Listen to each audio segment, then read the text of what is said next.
푸른 숲과 기암 괴석, 그리고 깊고 맑은 물소리로 가득한 두타산 무릉계곡.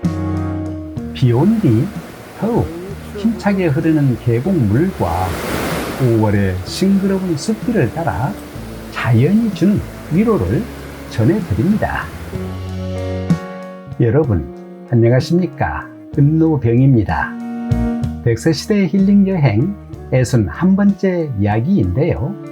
오늘은 아름다운 자연 경관의 병미를 보여주는 명승 제37호 강원도 동해의 무릉 계곡을 산책하며 힐링여행하였습니다. 전날 비가 내려서인지 계곡에는 유난히 물이 많았고 두타산 협곡 사이로 흐르는 물소리가 산책하는 내내 마음을 시원하게 해주었습니다. 오늘 산책 코스는 무릉계곡 관리사무소에서 출발하여 삼하사와 간음암, 그리고 하늘문과 용추폭포를 돌아 다시 관리사무소로 내려오는 약 6.5km 힐링 산책길입니다. 그럼 무릉계곡 산책길에서 펼쳐진 이야기와 풍경 속으로 함께 가시죠. 무릉계곡 주차장에서 관리사무소로 올라가는 길인데요. 맑게 갠 하늘 위로 흰 구름이 천천히 흘러갑니다.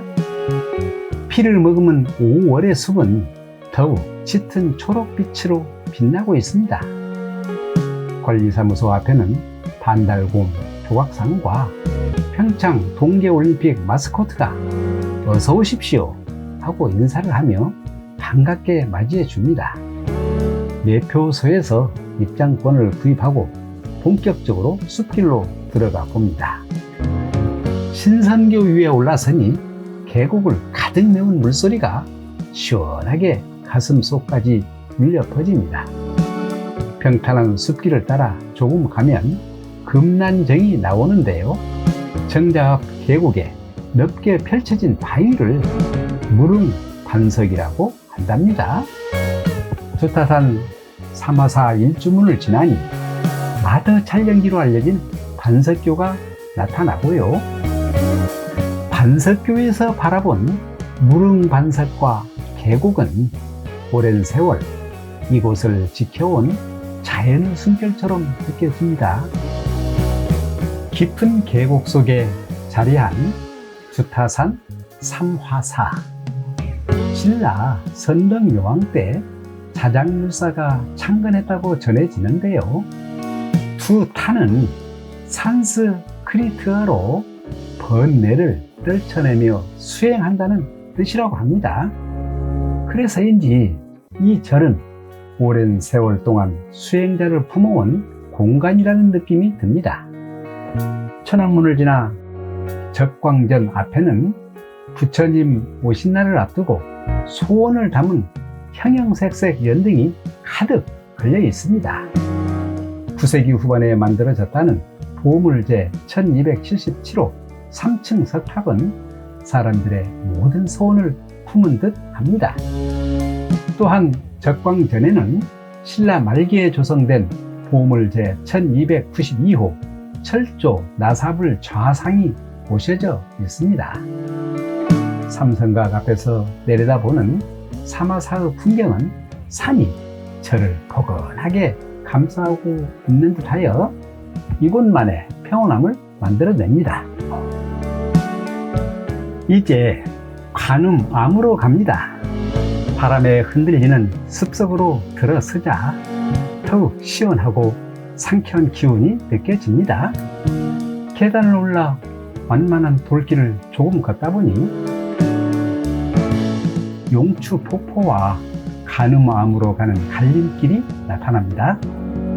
간음암은 약 1.1km 오른쪽 돌계단으로 올라가 봅니다. 산책길은 조금씩 가팔라지기 시작합니다. 돌계단을 오르고 다시 평탄한 길을 걷고 또 다시 경사진 길을 오르는 길. 절벽역 철제 계단은 생각보다 더 가파르고 아찔합니다.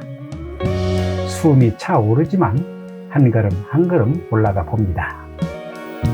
그러다 앞이 확 트인 바위 위에 올라서니 바위 아래는 아찔한 낭떠러지이고 앞산의 폭포와 멀리 투타산 협곡이 한눈에 펼쳐집니다. 힘들게 올라온 만큼 풍경은 더욱 아름답게 다가옵니다. 계곡물을 건너는 철제 다리에서는 폭포처럼 흘러내리는 물줄기가 온몸을 시원하게 만들어도 줍니다. 그렇게 산길을 걷다 보니 어느새 간음암에 도착했는데요.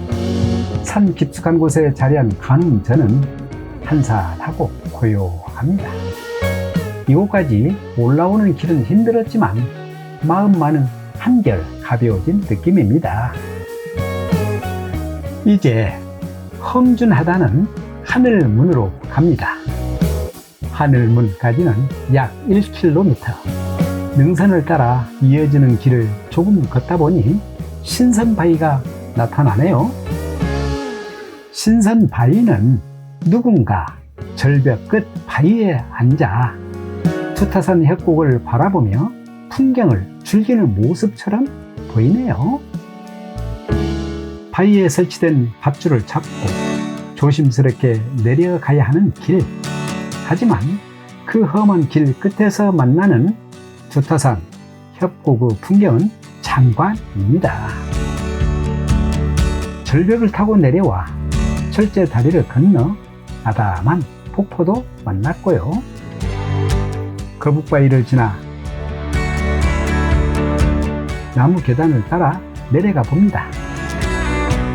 바위와 바위 사이에 설치된 급경사 철제 계단을 조금 내려가니 커다란 바위로 난 돌문, 하늘문이 나타납니다. 하늘문을 통과하여 내려가는 계단은 거의 직각처럼 느껴져 난간을 잡지 않고는 도저히 내려가기 힘든 길. 한 발 한 발 겨우 내려가며 다리가 후들거리고 숨도 가빠집니다. 살아가다 보면 사람의 인생 길도 이런 순간이 있는 것 같습니다. 앞은 보이지 않고 내려가는 길은 두렵고 누군가는 난간 하나 붙잡고 겨우 버티며 살아가기도 하지요. 하지만 그렇게 힘든 길도 포기하지 않고 이렇게 한 걸음씩 가다 보면 결국 지나가게 되는 것 같습니다. 웅장한 바위 절벽 사이로 난 길을 지나며 자연의 위대함과 인간의 작은 존재를 다시 한번 느끼게 됩니다. 힘들었던 하늘문 길을 지나 용추폭포로 갑니다. 계곡에는 많은 물이 흐르고 산 전체가 살아 움직이는 듯 합니다. 용추폭포 방향으로 조금 올라가니 선녀탕이 있고요. 그리고 눈앞에 펼쳐지는 거대한 쌍폭포. 힘차게 떨어진 폭포수는 투타산 협곡 전체를 흔들 듯이 굉장한 물소리를 쏟아냅니다.